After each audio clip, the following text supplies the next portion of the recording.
शाबूचे तांदूळ उरलेत ना, आता मी त्याचे पळी पापड करून दाखवते. हे आता मी थोडंसं पापड खार टाकलाय, थोडंसं चवीपुरतं मीठ टाकायचं.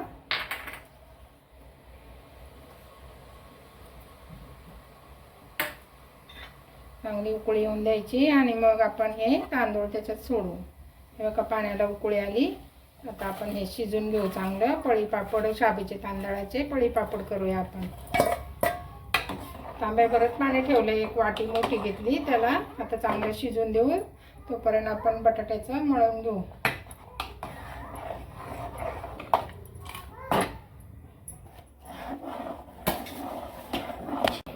बघा असे चांगले शिजून द्यायचे. अजून 5 मिनिटं आपण शिजून देऊ. असे काचेसारखा कलर आला पाहिजे, म्हणजे छान पापड्या येतात.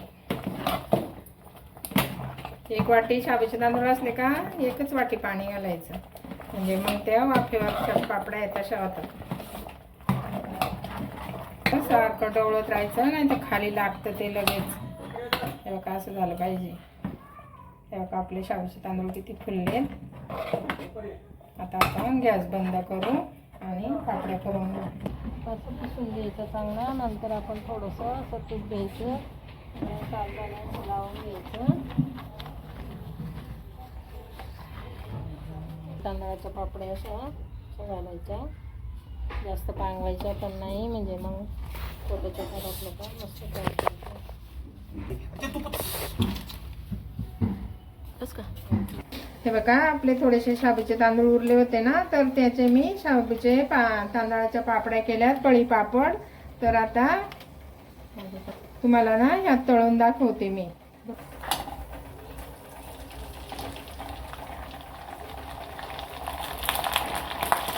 बघा किती मोठा पापड होत आहे, छान होतात.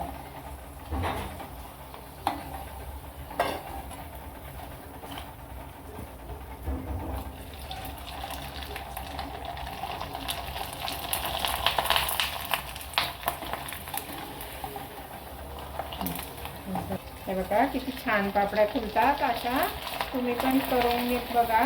हे बघा किती मस्त होतात.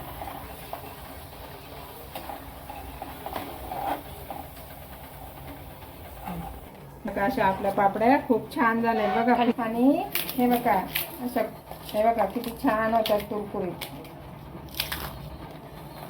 तर ना अशा तुम्ही करून बघा. तुम्हाला जर आवडलं तर लाईक करा, शेअर करा, सबस्क्राईब करा.